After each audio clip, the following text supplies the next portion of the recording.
ओम शांति। शिव समा रहे मुझ में और मैं शून्य हो रहा हूँ। शिव समा रहे मुझ में और मैं शून्य हो रहा हूँ।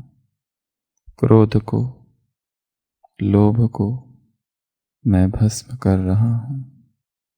शिव समा रहे मुझ में और मैं शून्य हो रहा हूँ।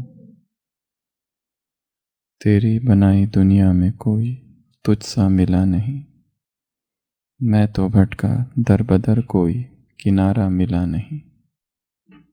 जितना पास तुझको पाया उतना खुद से दूर जा रहा हूँ। शिव समा रहे मुझ में और मैं शून्य हो रहा हूँ। शिव समा रहे मुझ में और मैं शून्य हो रहा हूँ। मैंने खुद को खुद ही बांधा अपनी सींची लकीरों में। मैं लिपट चुका था इच्छा की जंजीरों में। अनंत की गहराइयों में समय से दूर हो रहा हूँ। शिव प्राणों में उतर रहे हैं और मैं मुक्त हो रहा हूँ। वो सुबह की पहली किरण में, वो कस्तूरी बन के हिरन में, मेघों में गरजे गूंजे गगन में, रमता जोगी रमता मगन में, वो ही आयु में, वो ही वायु में, वो ही जिस्म में, वो ही रूह में, वो ही छाया में, वो ही धूप में, वो ही हर एक रूप में।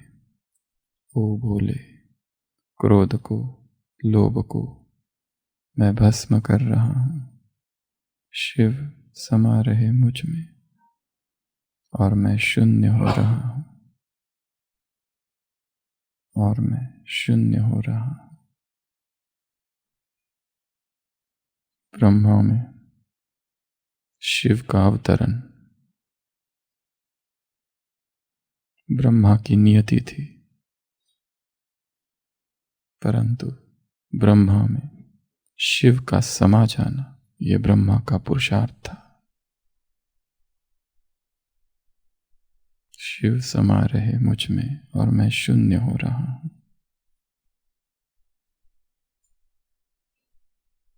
जहाँ मैं है वहाँ मैं नाही। भगवान वाच, जहाँ मैं है वहाँ मैं नहीं। शिव समा रहे मुझ में और मैं शून्य हो रहा। क्रोध को, लोभ को मैं भस्म कर रहा।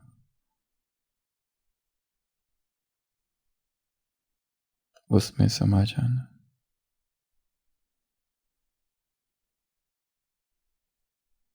बंधनों से पार, जंजीरों से परे मैं खुद को खुद ही बंधा। अपनी सींची लकीरों में मैंने स्वयं को बांधा था। मैं लिपट चुका था इच्छा की जंजीरों में। अनंत की गहराइयों में समय से दूर हो रहा हूँ। शिव प्राणों में उतर रहे और मैं मुक्त हो रहा हूँ।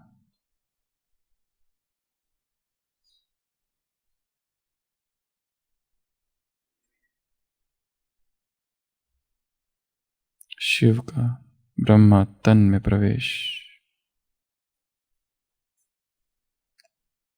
उसका भाग्य था, परंतु शिव का प्राणों में उतर जाना उसका पुरुषार्थ था।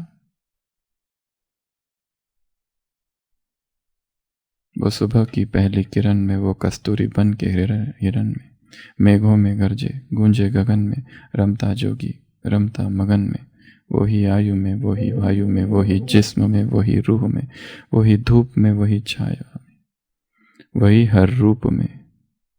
क्रोध को, लोभ को मैं भस्म कर रहा हूँ।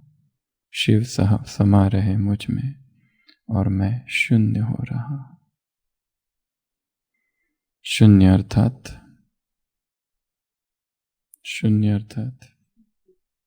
समर्पण। शून्य अर्थात समर्पण। शून्य अर्थात मैं नहीं, शून्य अर्थात स्वयं को मिटा देना, स्वयं के अस्तित्व को, स्वयं के अहम को, अहंकार को, ममकार को हटा देना परम समर्पण की अवस्था है।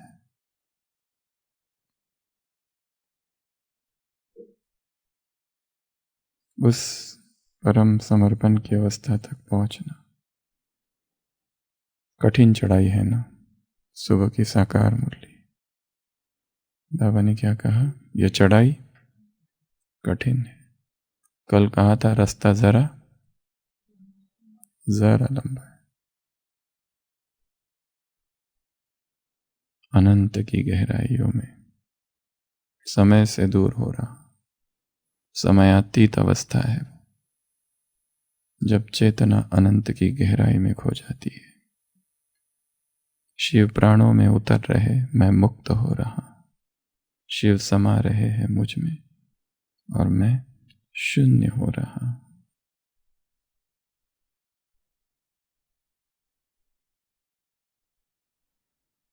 शरीर अश्व है। सुबह की साकार मुरली क्या कर दो इसको, वाह। अंतिम 84वें जन्म में क्या बन जाओ, पूरा बेगर।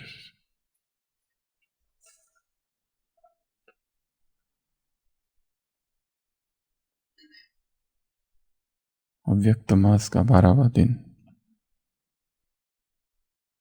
7 दिन बाकी है। स्वमान, मैं कंबाइंड स्वरूप हूं। क्या हूं, कंबाइंड स्वरूप। चिंतन, कंबाइंड स्थिति क्या है। कंबाइंड अर्थात दो मिले हुए, कंबाइंड अर्थात जुड़े हुए, कंबाइंड अर्थात संयुक्त, कंबाइंड अर्थात जो अलग नहीं, कंबाइंड अर्थात जो लय हो गए, विलय। कंबाइंड अर्थात वेल्डिंग हो गया, जिनकी वेल्डिंग हो गई है। कंबाइंड अर्थात एक, कंबाइंड अर्थात अलग नहीं, विभक्त नहीं, अभक्त नहीं, पृथक नहीं। कंबाइंड अर्थात एक, कंबाइंड अर्थात मिले हुए, जुड़े हुए, समाये हुए। कंबाइंड अर्थात चिपके हुए। कंबाइंड अर्थात ट्विन। कंबाइंड अर्थात विलीन। कंबाइंड अर्थात बांधे हुए, जकड़े हुए, पकड़े हुए। कंबाइंड अर्थात अटैच्ड। कंबाइंड अर्थात मिक्स्ड, मिंगल्ड। कंबाइंड अर्थात मिले हुए, घुले हुए। कंबाइंड अर्थात विलय। कंबाइंड अर्थात दूध और चीनी। कौन सा दूध है और कौन सी चीनी है, कैसे पता करें। एक हो गया है। कंबाइंड स्थिति क्या है, चिंतन, उसकी अनुभूतियां क्या होगी। योगाभ्यास। जैसे आत्मा और शरीर कंबाइंड है, ऐसे सदा अनुभव हो कि बाप के साथ में आत्मा कंबाइंड हो। सुबह की साकार मुरली आदत पड़ जाए। किसी किसी को आदत पड़ जाती है, रात्रि क्लास, आत्मा अलग, मैं शरीर से अलग हूं, आत्मा हूं। सुबह की साकार मुरली, या किसी को आदत पड़ जाती है, कौन सी टेव लग जाती है। ये एक हो गया। और एक ढूंढवाच। जैसे आत्मा और शरीर कंबाइंड है, ऐसे सदा अनुभव हो कि बाप के साथ मैं आत्मा कंबाइंड हूं। कुछ कुछ शब्द बाबा ने इंग्लिश के इंग्लिश ही रखे। सदगुरु के तुम कौन हो, शिष्य हो, चेले हो, फॉलोअर्स। कोई दूसरा शब्द प्रयोग किया कभी इसमें, वही शब्द रखा।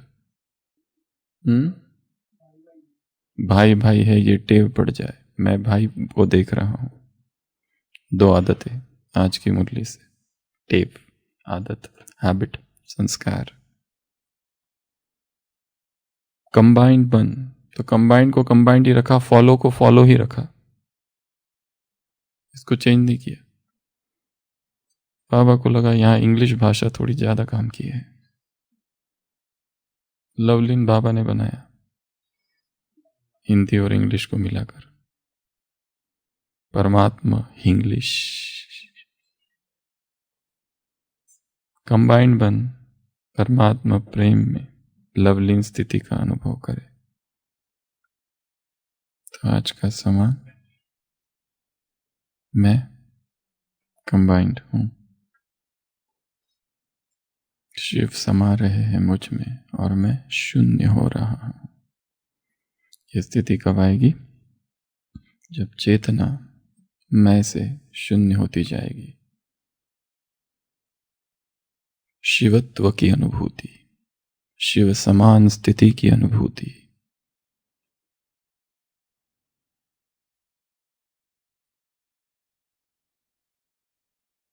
जब मैं गिर जाए, जब मैं गिर जाता है, कैसे अनुभूति हो और कहाँ कहाँ अनुभूति हो और किस किस तल पर, स्तर पर, किस लेवल पर यह अनुभूति हो। तो आज साधना का 12वां दिन, अव्यक्त मास की साधना का, और प्राणिक साधना के 60 दिन पूरे हुए। हमने कहा था 4 चरण होंगे। पहला चरण 30 दिनों का, दूसरा 30 दिनों का, तीसरा 27 दिनों का और चौथा 21 दिनों का। तो 21 दिनों का जो अंतिम चरण है वो सबसे पावरफुल चरण होगा, निर्णायक चरण होगा। और उस निर्णायक चरण की ये पार्श्वभूमि थी। 2 मास पूरे हुए, 27 दिन में ये 7 दिन अभी जो होंगे ये अव्यक्त मास के 7 दिन 18 जनवरी तक के, और फिर प्रश्न उत्तर होंगे। तो आज का अभ्यास है मैं कंबाइंड हूं, और कंबाइंड के लिए क्या चाहिए? मैं जो है वो गिर जाए, तब तक शिव से मिलन नहीं हो सकता, क्योंकि वो संपूर्ण निरंकारिता में स्थित है। अहंकारी चेतना शिव से नहीं मिल सकती। जहां मैं है वहां पर मैं नहीं। शिव क्या कहते हैं? जहां मैं है वहां पर मैं नहीं। 7 या 8 जगह पर यह अनुभूति करेंगे कंबाइंड स्थिति की। सबसे पहला विचारों में कंबाइंड स्थिति की अनुभूति। सबसे पहला विचारों में, संकल्पों में। किस तरह? सभी को एक होमवर्क दे रहे, याद के 21 प्रकार लिख के लाने। याद किस किस प्रकार की है? उदाहरण, तड़पाने वाली याद, सताने वाली याद, पश्चाताप कर रहे तब भी याद, भीख मांग रहे, फरियाद कर रहे तब भी याद, स्नेह भरी याद, प्रेम पूर्वक याद, आभार युक्त याद। इतने भाव उत्पन्न हो रहे उपकार के कि बाबा ये तुमने क्या क्या कर दिया मेरे लिए। ये एक प्रकार की याद है। ऐसी 21 प्रकार की यादें। कंप्लेंट भरी याद, तुम सबको देते हो, मुझे ही क्यों नहीं देते। आह्वान, बाबा आ जाओ। आह्वान भरी याद, शिकायत भरी याद, पश्चाताप भरी याद, झगड़े वाली याद, उल्हाने भरी याद, रुलाने, किसको रुलाने वाली? धमकी वाली याद, धमकी भी देते हैं बाबा को। एक बहन उधर गई, नक्की के उधर, वहां उसने पानी पूरी देखी तो उसको तीव्र इच्छा हुई, फिर सीधा बाबा के कुटिया में आई, कहा बाबा अगर कल पानी पूरी नहीं मिली, तुम अपने रास्ते, मैं अपने रास्ते। जब तक तुम मेरी सुनोगे नहीं, मैं हिलूंगी ही नहीं, जाऊंगी नहीं, जो करना है कर लो। ये भी एक याद है, जिद वाली याद। तो ये कुछ यादें बताई, तो ये सब आपको ठीक से लिखना है, उल्टा पुल्टा नहीं जैसे सुनाया अभी, ऊपर नीचे प्रॉपर। और लिखना ही नहीं है, जो लिखा उसको याद कर लेना, याद को याद कर लेना। याद कितने प्रकार की है उसको क्या कर लेना, कंठ कर लेना, याद कर लेना। ये लिखते लिखते ही याद में समा जाना, क्योंकि ये लिखना है किसी थियरी के किसी किताब में नहीं लिखा है, ये किसी मुरली में नहीं लिखा है, ये अपने अनुभव से लिखना कि पिछले 5 सालों में मैंने बाबा को किस किस ढंग से याद किया।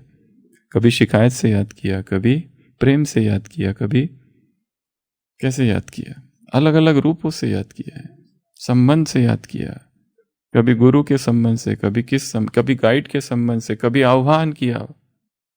अपने अनुभव के आधार पर किताब लिखनी है, किसी क्लास के आधार पर, किसी किताब के आधार पर, किसी मुरली के आधार पर नहीं, अपने अनुभव के आधार पर लिखना है।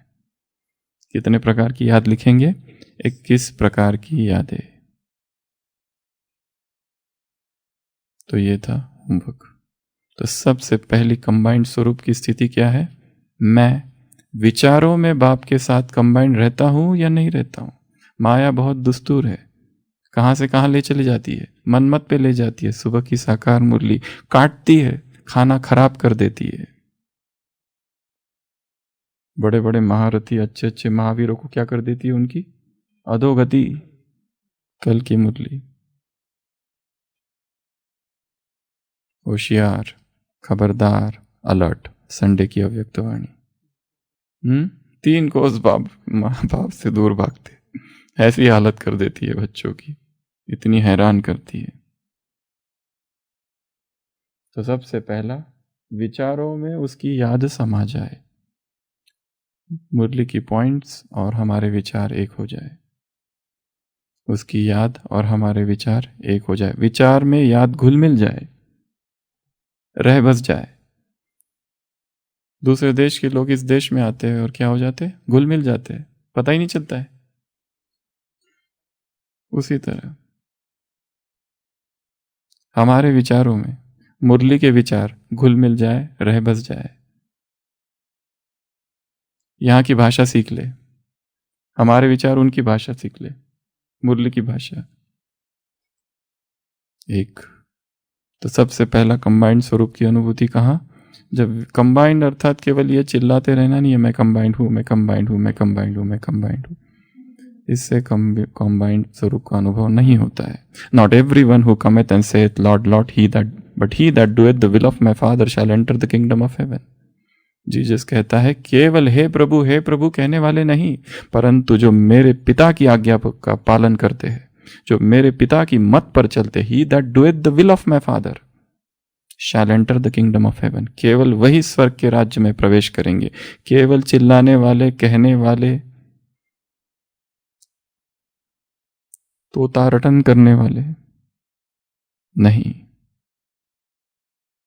Seek ye first the kingdom of God and his righteousness and all these things shall be added unto it. ये सब अपने आप मिल जाएगा तुमको, पहले उसके राज्य को प्राप्त करो। तो उसके विचार हमारे विचार एक हो जाए, मुरली के विचार हमारे विचार एक हो जाए, और ये सहज, स्वाभाविक, कुदरती अनुभूति हो, जबरदस्ती नहीं, खींची हुई नहीं, सहज अनुभूति हो। तो कंबाइंड स्थिति का पहला अनुभव कहाँ है, विचारों में। उसके लिए काम करना पड़ेगा, क्योंकि विचारों का स्वभाव है नीचे बहना, उसे ऊर्ध्वगामी बनाना है, अधोगामी नहीं, ऊपर उठाना है उनको। विचारों को ऐसे ही अगर छोड़ दिया तो कहाँ जाते हैं वो, नीचे जाते हैं। ईर्ष्या के विचार करता है, द्वेष के विचार, कंपैरिजन करता है, कंपटीशन करता है, इसको ज़्यादा मिल रहा है, मुझे कम मिल रहा है, मेरा क्या होगा, मेरा मान सम्मान, उसका क्या होगा, मेरी प्रतिष्ठा, ये नीचे के विचार है। और जैसे ही ऊपर उठता है, विचारों की धारा ऊपर उठने लगती है, तो छोटे विचार हट जाते हैं, शरीर के विचार हट जाते हैं। अनंत की गहराइयों में, गीत में क्या सुना, अनंत की गहराई में समय से दूर हो रहा हूं, शिव प्राणों में उतर रहे हैं, मैं मुक्त हो रहा हूं। शिव प्राणों में उतर जाए। प्राणी की यात्रा है ना, तो शिव प्राण में उतर जाए। जो जो प्राण हम ले रहे, प्राण ही भोजन है, उस प्राणों में शिव समाया हुआ है, प्राणेश्वर। तो ये कितना सुपर फूड हो गया, पावरफुल। और जैसे जैसे विचारों में ज्ञान समाने लगता है, क्या होता है, विचार शुद्ध होने लगते हैं। बेहोशी दूर होती है, माया बेहोश कर देती है, बीमार कर देती है। बाप आते हैं संजीवनी बूटी लेकर। ये ज्ञान ही संजीवनी बूटी है जो तुम्हें इस बेहोशी से सुरजित करते हैं, उठाते हैं, जगाते हैं। नहीं तो बेहोशी आ जाती है, अनकॉन्शियसनेस। क्या कर रहा है व्यक्ति समझ ही नहीं आता। 1 घंटा ऐसे ही बीत गया मोबाइल पर, किसी से बात करते हुए, इधर उधर की बातें, बेहोशी है। व्यर्थ चिंतन करते हुए, झगड़ा करते हुए, वाद विवाद करते हुए, या फिर पुरानी यादों में मन चला जाता है, या फिर अहंकारी बन जाता है कि मैंने क्या क्या किया। सारा खेल इस खोपड़ी के अंदर चलता है। एक व्यक्ति अपने मित्र से मिलने आता है, उसे पता होता है कि ये जो मित्र है इसका जो बेटा इतना शरारती है, इतना शरारती है कि कुछ भी ले जाओ, कोई भी खिलौना ले जाओ, ये तोड़ फोड़ कर देता है। तो वो सोचता है ऐसा खिलौना ले जाऊंगा पावरफुल कि वो टूटे ही ना। वो बहुत मजबूत महंगा खिलौना ले जाता है, मित्र को देता है। बेटा बहुत खुश होता है, मित्र की पत्नी भी बहुत खुश होती है। 1 हफ्ते के बाद ये मित्र उस मित्र को फोन करता है, पूछता है क्या हुआ, खिलौना है? पत्नी कहती है हाँ खिलौना तो है, और बहुत मजबूत खिलौना है, पर उस खिलौने से इस बच्चे ने बाकी सब कुछ तोड़फोड़ कर दिया है। जितनी चीजें हैं घर में वो सब तोड़ दी है। ये मैं भी ऐसा ही एक खिलौना है, क्या कर देता है, सब कुछ तोड़ देता है। किसी को भी तोड़ देता है, खुद को भी तोड़ देता है। इसके लिए सारा काम ये जो है ना, इस पर करना है। इसमें जो समाया है ना बैठा, ये मैं है। कहां कहां मैं फन उठाता है, उसको देखना है। एक मित्र दूसरे मित्र के घर आता है। पहला मित्र कहता है, दूसरा मित्र पूछता है कि कैसा चल रहा है? वो कहता है सब ठीक चल रहा है। वो पूछता है तुम्हारे बेटी की शादी हो गई? वो कहती है हो गई। किससे हुई? एक बहुत बड़े डॉक्टर से हुई। कहते तुम्हारी बेटी की शादी बड़े डॉक्टर से हो गई? वो तो इतनी लड़ाकू थी, इतनी झगड़ालू थी, इतना बड़ा डॉक्टर तुमको कैसे मिल गया? और वो तो कुछ पढ़ी लिखी भी नहीं थी। वो कहता है वो डॉक्टर हो ना हो, सही वाला हो या गलत, उसने मेरा सिर दर्द दूर कर दिया, वो मेरे लिए डॉक्टर ही है। जो सिर दर्द दूर करे वो डॉक्टर, और जो सिर को ही दूर कर दे वो है सदगुरु। क्योंकि सारा खेल और सारी झंझटें इसी सिर के अंदर चल रही है। सिर दर्द दूर करने वाला आशीष भाई डॉक्टर, और सिर को दूर करने वाला सदगुरु। सिर को ही हटा दे, ना रहेगी बांस, ना बजेगी बांसुरी। तो विचारों में ज्ञान जब समाने लगे तो अपने मैं का पता चलता है। नहीं तो मैं तो सब में ही है, पर हमें पता नहीं मुझ में है। एक वो लोग हैं जिनमें मैं है पर उसे पता है कि उसमें है। एक वो है जिसमें मैं है परंतु उसे बेखबर है। और जिसे पता है मुझ में मैं है, वो धीरे धीरे उससे मुक्त हो जाएगा अपने आप। वो मार्ग पर है। चढ़ाई कठिन है, चढ़ाई कठिन है ना, कठिन चढ़ाई है आज की मुरली। नाजुक रास्ता है, कल कहा था जरा लंबा है। परमधाम के राही थक मत जाना। तो शिव को किस में समाना है? विचारों में कंबाइंड हो जाए। एक मुरली थी साकार जिसमें बाबा ने कहा था एक है बाप को याद करना और एक है बाप के ज्ञान को याद करना। बाप के ज्ञान को याद करना, बाप को याद करने से ज्यादा फायदा है। कितनी बड़ी बात कह दी। अर्थात मुरली को क्या करते रहना, पढ़ते रहना, ऊपर से पढ़ना, नीचे से पढ़ना, उसको रमणीक बना देना। इसलिए कहा इस पूरी भट्टी में एक नियम है, सारी मुरली को एक बार प्रकृति के सानिध्य में जाकर पढ़ना। मुरली को प्रकृति के सानिध्य में पढ़ने का एक फायदा यह भी है कि हम प्रकृति को शुद्ध करते हैं अपने शुद्ध विचारों से। क्योंकि सारी दुनिया में सारे लोग क्या कर रहे हैं, प्रकृति को अशुद्ध कर रहे हैं अपने विचारों से। एक लाइन पढ़ो, सोचो ये क्या है, दूसरी लाइन पढ़ो, फिर रुको, फिर दो थोड़ा सा पढ़ो, एक पैराग्राफ पढ़ लो और फिर रुको, क्या है, क्या है, क्या है, पूछते रहो क्या है, फिर थोड़ा पढ़ो, फिर रुको। लोग पीते हैं ना चाय, कैसे पीते हैं, धीरे धीरे, सिप सिप, घुट घुट। जूस कैसे पीते हैं, ऐसे बड़ा ग्लास, ऐसी वो रॉकिंग चेयर, थोड़ा सा पीते हैं, फिर न्यूज़पेपर पढ़ते हैं, फिर रखते हैं, फिर थोड़ा सा पीते हैं, फिर रखते हैं। ऐसा धीरे धीरे, फटाफट नहीं करना है, आराम आराम से। हॉट ड्रिंक कैसे पीते हैं, हॉट चॉकलेट ड्रिंक, वैसे। तो मैं कंबाइंड हूं विचारों में। दूसरा, भावनाओं में। शिव को मैं कंबाइंड हूं, यह अनुभूति कहाँ करनी है, भावनाओं में। एक है विचारों का तल, एक है भावनाएं अर्थात इमोशंस का तल। यहाँ इंटेंसिटी है, तीव्रता है, वेग है इसमें, जो भावना वाली याद होती है। कोई माता है पीछे बैठी हुई है डायमंड हॉल में, उसे दिख भी नहीं रहा है क्या चल रहा है उधर स्क्रीन पर, उधर ना स्क्रीन का दिख रहा है ना तो वो स्टेज दिख रही है, बस हो सकता है सबसे ज्यादा अनुभव उसी को हो रहा है। आंसू बह रहे हैं क्योंकि उसे इतना पता है कि जो सामने है वो ईश्वर है, स्वयं भगवान, जिसको जन्म जन्म से ढूंढा वो सामने बैठा है। और जो स्टेज पर घूम रहे शायद उनके लिए वो कारोबार है। एक भाई मिले थे हमने, जब बाबा मिलन हुआ उसके अगले दिन, तो वो बाबा से स्टेज पर टोली लेकर आए थे। दूसरे दिन ओपीडी में आए थे। हमने कहा आपको क्या अनुभव? बोले कौन सा अनुभव, कैसा अनुभव? कारोबार है, इधर से जाओ उधर से टोली लो और आ जाओ। इसमें अनुभूति की क्या बात है? भावनात्मक, इन भावनाओं में शिव समा जाए, बाप समा जाए, एक हो जाए भावनाओं में।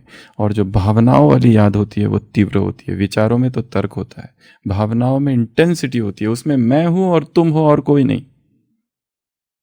आज की साकार मुरली में भी है, लास्ट में सरेंडर में, मैं आत्मा इस जीव द्वारा उस परम पिता की सेवा करती हूँ। अश्व है ये शरीर, एक बाप और कोई नहीं।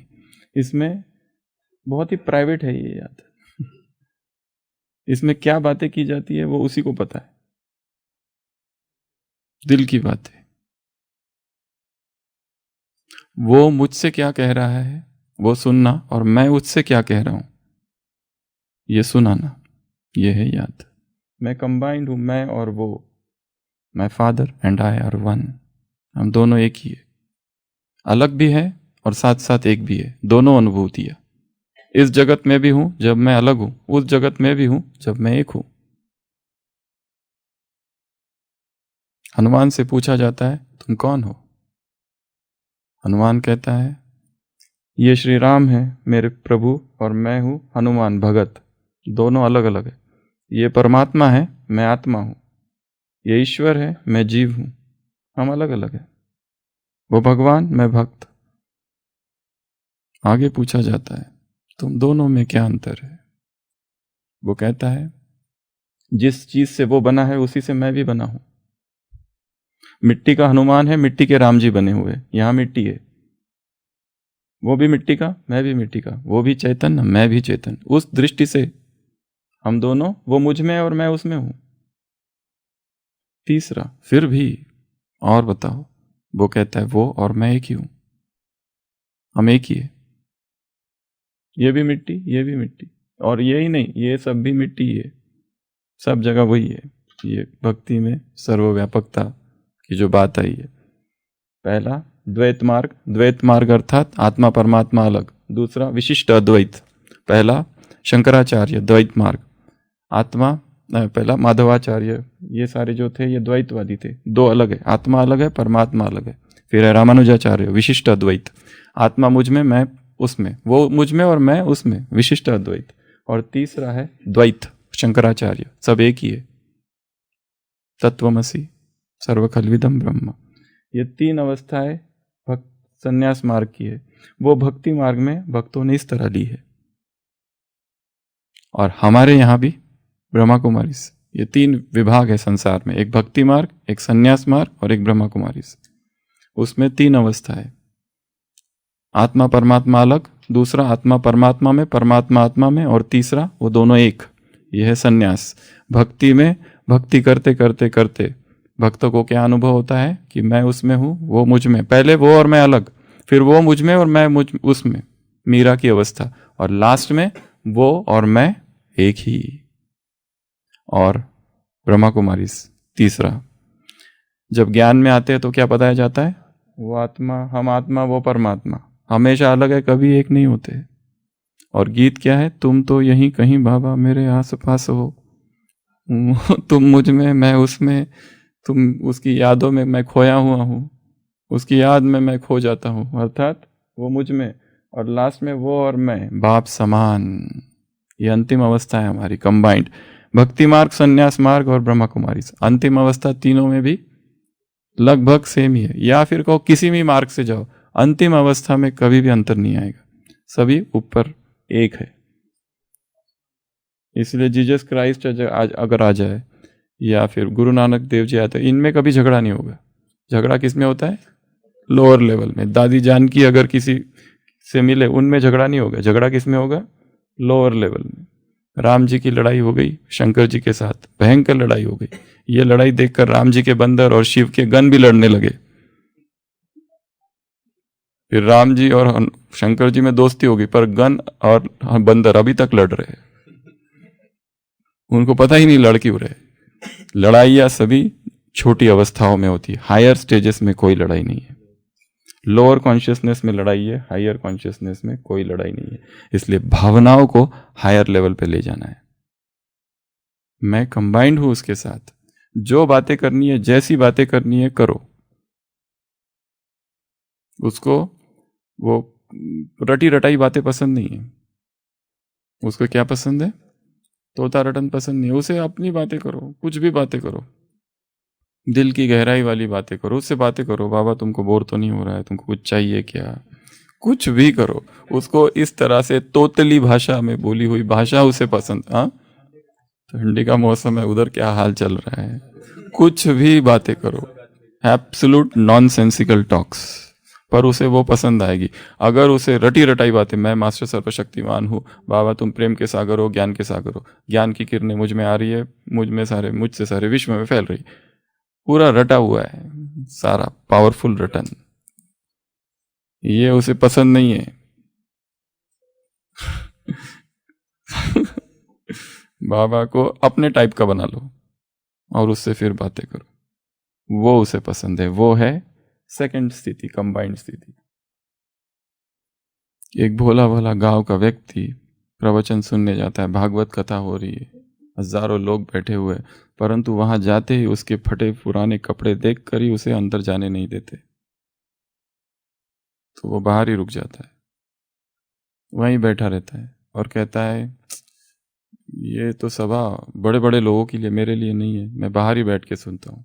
वहां पे एक चित्र लगा हुआ है, श्री कृष्ण है, अर्जुन है, रथ पर है, वो चित्र जो है ना महाभारत वाला, वो बोर्ड लगा हुआ है, वो उसको देखते रहता है। पहला दिन आता है, दूसरे दिन फिर कोशिश करता है, पर कोशिश करने के बाद अंदर तो घुस जाता है, परंतु देखता है ये प्रवचन तो संस्कृत में चल रहा है, अब क्या। फिर कहता है प्रभु मुझे संस्कृत ही नहीं आती, क्या करूं, मुझे समझेगा कैसे। तीसरे दिन जाता है, सोचता है अंदर जाने से फायदा क्या, बाहर ही बैठता है और उस चित्र को देखते रहता है, देखते रहता है, देखते रहता है, आंसू आने लगते हैं। फिर अगले दिन, कई दिन तक रोज जाता है, 9 दिन का सप्ताह है, 9 दिन का प्रवचन है, वो रोज जाता है, बैठता है और आंसू बहाते रहता है, आंसू बहाते रहता है, आंसू बहाते रहता है। आश्चर्य होता है लोगों को। और जब कथा पूरी हो जाती है, समापन सत्र हो जाता है, वो जो कथाकार है ज्ञानी है बहुत, पंडित भी है, वो देखते हैं इस भोले भाले व्यक्ति को, पूछते तुम रो क्यों रहे हो, क्या तुम इतने प्रभावित हुए मेरे प्रवचन से? वो कहते प्रवचन तो मैं अंदर गया ही नहीं, तो तुमने यहीं से बैठ के मेरा प्रवचन सुना। वो कहता है मुझे संस्कृत ही नहीं आती। तो तुम रो क्यों रहे हो, इतने क्यों तुम ये हो गए? वो कहता है मैं ये देख रहा हूँ, ये जो चित्र है ना कृष्ण का, कृष्ण पीछे मुड़कर अर्जुन से, एक तरफ तो हाँक रहे और दूसरा पीछे मुड़कर अर्जुन पीछे बैठा है, तो श्री कृष्ण की गर्दन में कितना दर्द हो रहा होगा।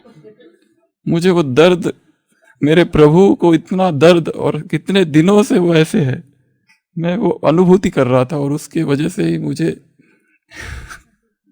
मैं भाव विभोर हो गया हूँ। और ये कहते कहते ही वो फिर से ध्यान मग्न हो जाता है, आंसू बहने लगते, और ये सुनते सुनते वो पंडित जी भी एकदम भाव विभोर हो जाते, उसके साथ वहीं बैठ जाते।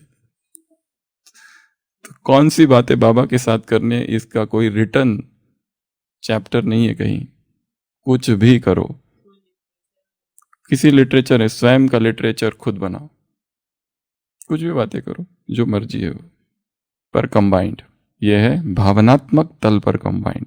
तीसरा है बोल, शब्दों के तल पर कंबाइंड। अर्थात बाबा क्या कहते हैं, कोई भी तुमको देखे तो कहे कि तुम, इनकी तात और बात से तो बाप ही दिखाई देता है, तुम्हारे शब्दों में क्या आना चाहिए बार बार, बाबा बाबा बाबा, ये आना चाहिए। समझाते रहो। आज की मुरली, निखिलेश भाई कहाँ है? निखिलेश भाई इन चित्रों पर समझाओ।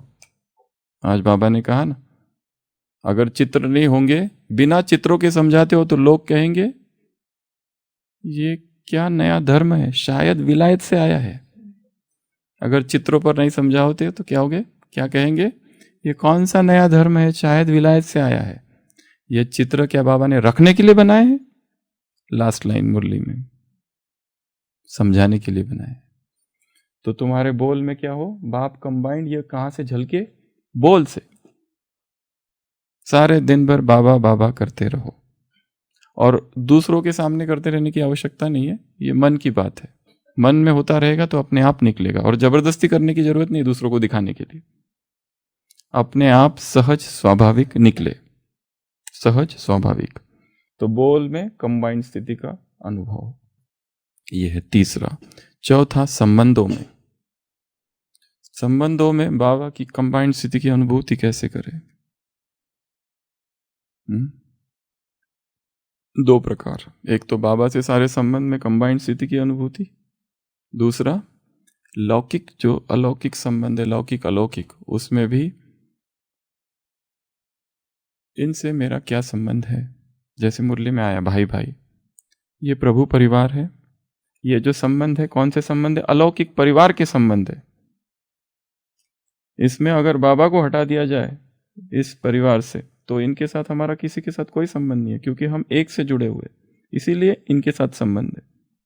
इनके साथ संबंधों का आधार भी वो है, ये भूलना नहीं है। लौकिक संबंध निभाते हुए, अलौकिक संबंधों में रहते हुए, और परमात्मा के साथ डायरेक्ट अलग अलग संबंध, नए नए संबंध बनाओ उसके साथ। एक ही संबंध नहीं, बाप हो, टीचर हो, सदगुरु हो, तुम गाइड हो, तुम कोच हो, गाइड करो, क्या करो, परिस्थिति ऐसी है, क्या करना चाहिए। यह संबंध सबसे अच्छा एक संबंध है गाइड का। बाबा को पूछो क्या किया जाए इस परिस्थिति में, मैं क्या करूं, या उससे शेयर करो कुछ। ये भी कंबाइंड स्थिति ही है, लौकिक संबंध, अलौकिक संबंध, और डायरेक्ट परमात्मा से संबंध। इन तीनों संबंधों में कंबाइंड स्थिति, अर्थात मैं उसके साथ ही जुड़ा हूं। मैं निराकार, इस सृष्टि चक्र, इस सृष्टि का बीज हूं। कल की साकार मुरली, मैं निराकार, इस सृष्टि का बीज हूं। बीज के साथ कनेक्शन है, सभी के साथ संपर्क में आते हुए, सभी के साथ कनेक्शन में आते हुए, ये नहीं भूलना है कि ये आत्मा वो है जिसको बाबा ने टच किया है। किसी की क्लास सुन रहे, किसी का भाषण सुन रहे, ये नहीं सुन रहा हूं कि कितना समय से वो ज्ञान में है, ये तो बहुत छोटा है, बहुत जूनियर है, ये तो यहाँ का नहीं है, वहाँ का रहने वाला है, ये तो इतना अच्छा नहीं है, इसको तो बोलना नहीं आता है। ये नहीं सोचो, जब जिस समय जो क्लास करा रहा है, ये सोचो उस समय उसे बाबा की टचिंग हो रही है,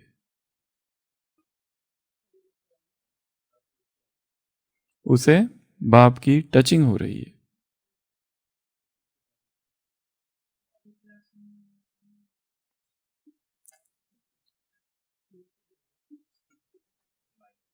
कंबाइंड अनुभूति। तो किस तल पर? संबंधों के तल पर। अगला स्मृति, स्मृति के तल पर कंबाइंड स्थिति की अनुभूति। याद करना, हमारे अंदर याद अर्थात मेमोरीज अर्थात इंफॉर्मेशन, बहुत सारी मेमोरीज है। हम यादों में जीने वाले लोग हैं, प्राणी हैं, तो हमारे पास इतनी सारी यादें हैं। उन यादों को याद करना जिसमें बाबा की मदद मिली थी, अचानक सहायता आई थी। उसी दम तेरा वो आना ना भूल पाएंगे, गीत है ना, उसी दम तेरा वो आना, तेरा एहसान वो बाबा कभी ना भूल पाएंगे। स्मृति में, यादों में हम अगर देखें तो हमें पास्ट की जो यादें आती है, किस तरह की यादें होती है पास्ट की? सब व्यर्थ होता है, उसमें कचरा कचरा भरा होता है। अब वो याद करो कि सुखद यादें, या वो सारी यादें जिसमें परमात्मा की अनुभूति हुई थी, वो सारी यादें। स्मृतियों में कंबाइंड स्थिति का अनुभव, ये पास्ट का रहेगा, परंतु कंबाइंड स्थिति की अनुभूति।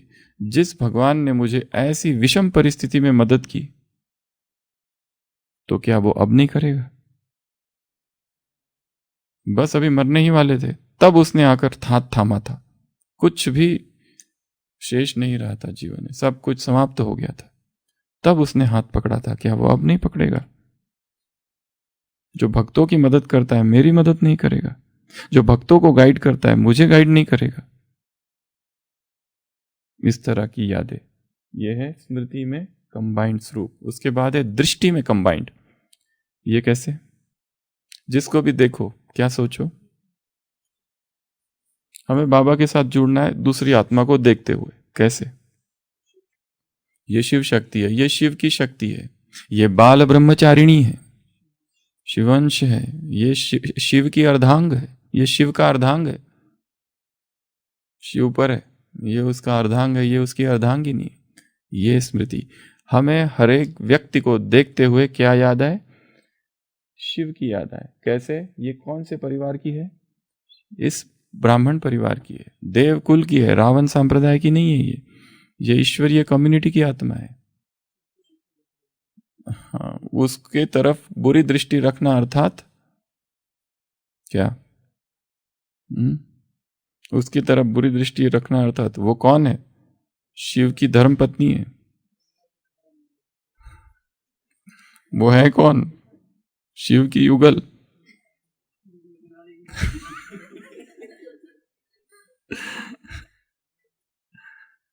देवी है, देवी साक्षात। अगर कोई व्यक्ति मंदिर में जाए, देवी के आदि शक्ति का, देवी है, दुर्गा का मंदिर है, और दुर्गा देवी की तरफ ही उसकी कुदृष्टि चली जाए और बाकी के वहां के भक्तों को पता चल जाए, क्या हाल करेंगे उसका?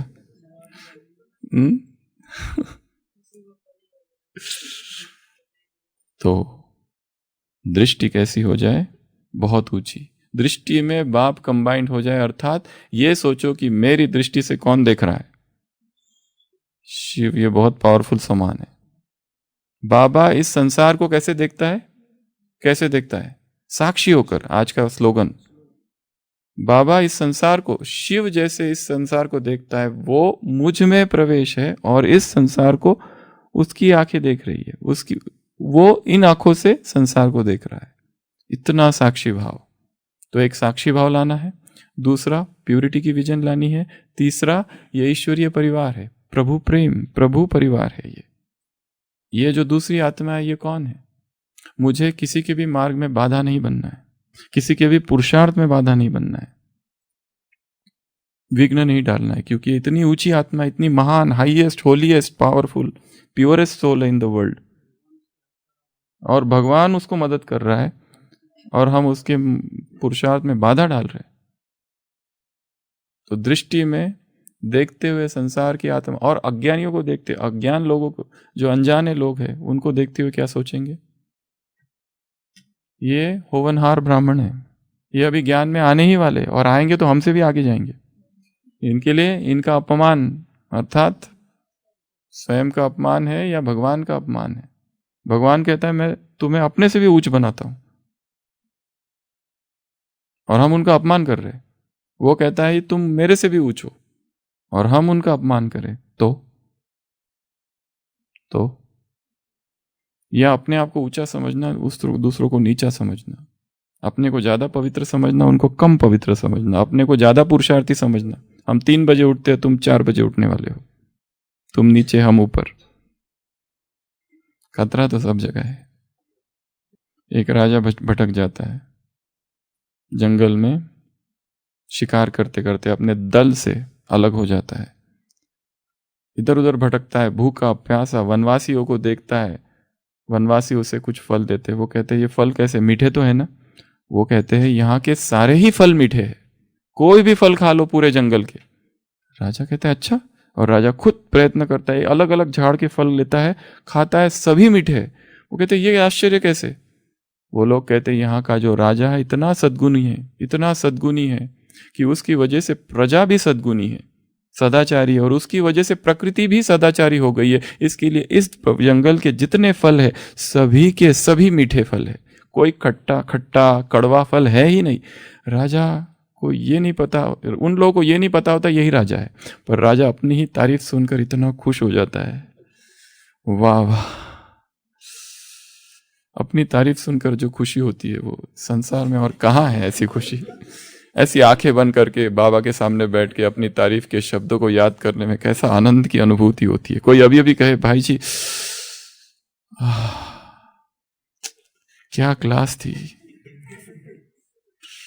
वाह, एकदम योगी जैसे, एकदम अशरीरपन की अनुभूति। आप वहां बैठे थे तो लगा जैसे ब्रह्मा बाबा स्वयं बैठे हैं, साक्षात आप दिखे ही नहीं, ब्रह्मा ही दिख रहा था। आप जब प्रवचन कर रहे थे ना, आप तो दिखे ही नहीं।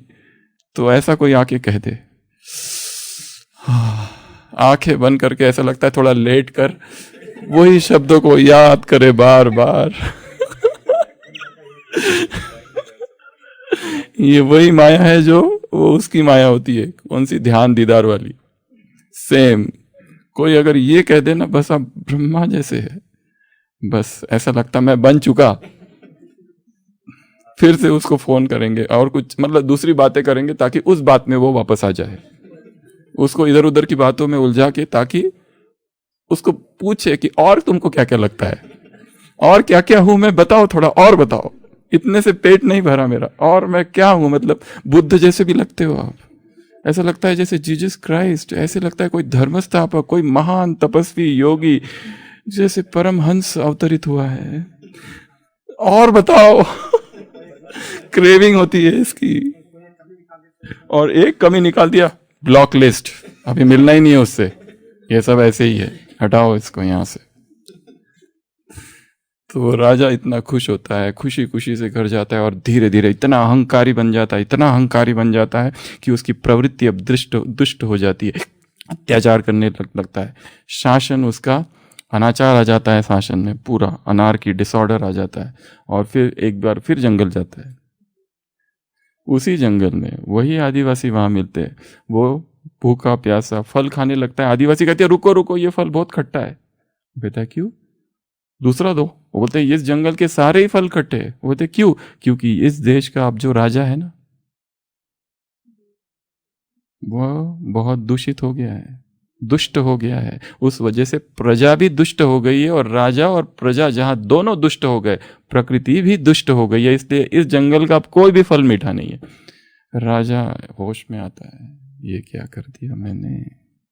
दी एंड कहानी का, क्लास चालू है। तो कहा थे हम, दृष्टि, अपनी दृष्टि को सुखदाई। एक दूसरा काम, दृष्टि कैसी हो, उसमें विशेषण जोड़ने हैं, सुखदाई, मीठी, इस तरह के प्रयोग, एडजेक्टिव्स। कैसी दृष्टि हो, लंबा चौड़ा नहीं लिखना है, पवित्र दृष्टि, उस टाइप के विशेषण जोड़ने हैं। 21 विशेषण दृष्टि के पहले, एक ही शब्द होगा वो विशेषण, अर्थात ओनली वन वर्ड दृष्टि के पहले। जैसे मीठी दृष्टि, सद्गुणी दृष्टि, सात्विक दृष्टि, सतोप्रधान दृष्टि, रिफाइंड दृष्टि, पावरफुल दृष्टि। आज बोला ना पावरफुल संकल्प, आज की मुरली है ना, वरदान है ना, पावरफुल दृष्टि दो तुम यहाँ पर, ताकि वो आत्माएं परम धाम में जाए, आधा कल्प विश्रामी हो जाए, और जब द्वापर से नीचे उतरेगी तो तुम्हारा गायन और पूजन करेगी। क्यों तुम्हारी पावरफुल दृष्टि और संकल्प की वजह से, जो तुमने अभी दिया संगम युग पर। आज का वरदान है ये। 1 सेकंड की दृष्टि, ये 1 सेकंड की, ये 3-4 शब्द हो गए, ये नहीं, एक वर्ड, ये आज का होमवर्क। तो दृष्टि, उसके बाद में नेक्स्ट संस्कार में कंबाइंड। हमारी आदतें भगवान की आदतें जैसे हो जाए। उसकी आदत क्या है? माफ करना, क्षमा करना। उसकी आदत क्या है? रहम दिल। उसकी आदत क्या है? भोलानाथ है वो। भोलानाथ के साथ भूलानाथ है। भालानाथ भी है भविष्य में, परंतु भोला भी है और भूला भी है। भूला हुआ है, उसको किसी के अवगुण याद नहीं है। भालानाथ, भूलानाथ, भोलानाथ सब है। भलानाथ भी है, सबका भला करने वाला। अवडरदानी आशुतोष है वो। आशुतोष तुरंत प्रसन्न हो जाता है। बच्चे होते ना, तुरंत मान जाते। झगड़ा करते हो फिर मान जाते। नाराज होते तुरंत मान जाते। बड़े नहीं मानते जल्दी, सालों साल बीत जाते। 100 बार सॉरी कर चुका है पति पत्नी को, अभी तक माफ नहीं किया उसने। जीवन भर दुश्मनी निभाने का जैसे प्रण ले रखा है। तो क्या करना है? संस्कारों में कंबाइंड। उसके संस्कार मेरे संस्कार, उसका स्वभाव मेरा स्वभाव, वो जैसा वैसा मैं। तो संस्कारों में उसके साथ एक हो जाना। कितने हो गए? 8 हो गए ना। कर्म हो गया, कर्म एक लास्ट कर्म 8। 8वां कर्म में कंबाइंड स्थिति का अनुभव कैसे करेंगे? मैं और बाबा कंबाइंड हूँ, हथकाड़े दिल यारडे। मैं ये उसका काम उसका है, मैं खाली निमित्त हूँ। उसका काम वो मेरा काम, उसका विश्व कल्याण का काम, मेरा भी वही काम। मेरा काम उसका काम, उसका काम मेरा काम, मेरा काम उसका काम, उसका काम मेरा काम, मेरा काम उसका काम, मेरा काम उसका काम। ऐसे बोलते रहना आज। कच्चा पक्का पापड़ वाला। तो कंबाइंड, तो ये है। कितनी बातें हो गई? 8। और कंबाइंड स्थिति की अनुभूति किस लेवल पर करनी है? 3-4 लेवल है, 5 लेवल है। पहला भ्रुकुटी में कंबाइंड का अनुभूति, यहाँ 1 लेवल। सेकंड परमधाम में। तीसरा कर्म का लेवल। चौथा चलते फिरते या कर्म। चौथा सोते समय या स्वप्न में। और 5वां खाते समय। ये 5 तल है जहाँ कंबाइंड स्थिति का अनुभव करना है। पहला तल, यहीं पर कंबाइंड हूँ, यहाँ शिव बाबा परमात्मा, मैं और आत्मा परमात्मा दोनों यहीं पर है, कहीं जाना नहीं है, यहीं कंबाइंड। दूसरा परमधाम में हम दोनों कंबाइंड है। तीसरा चलते फिरते उठते बैठते कंबाइंड है, कर्म करते। चौथा कंबाइंड कहाँ पर हूँ? सोते समय या स्वप्न में भी हम कंबाइंड। उसी के स्वप्न देखना, सोते सोते स्वप्न, सोचते सोचते सो जाना, तो स्वप्न में वो आएगा। लोग कहते हैं ना हमारे स्वप्न में शिव बाबा आता ही नहीं कभी। सोते सोते उससे बातें करते करते सो जाओ तो आएगा वो। नहीं तो नहीं आता है। और लास्ट खाते हुए। तो ऐसी कंबाइंड स्वरूप की अनुभूति आज सारे दिन भर करनी है। शिव समा रहे मुझ में और मैं शून्य हो रहा। शिव समा रहे मुझ में, मैं शून्य हो रहा। क्रोध का, लोभ का मैं भस्म कर रहा। तेरी बनाई दुनिया में कोई तुझसा मिला नहीं। मैं तो भटका दर बदर, कोई किनारा मिला नहीं। जितना पास तुझको पाया उतना खुद से दूर जा रहा हूँ। शिव समा रहे हैं मुझ में, मैं शून्य हो रहा। मैंने खुद को खुद ही बंधा, अपनी खींची लकीरों में मैं लिपट चुका था। इच्छा की जंजीरों में, अनंत की गहराई में समय से दूर हो रहा हूँ। शिव प्राणों में उतर रहे और मैं मुक्त हो रहा हूँ। वो सुबह की पहली किरण में, वो कस्तूरी बन के हिरन में, मेघों में गरजे गूंजे गगन में, रमता जोगी रमता मगन में। क्रोध को, लोभ को मैं भस्म कर रहा। शिव समा रहे हैं मुझ में और मैं शून्य हो रहा।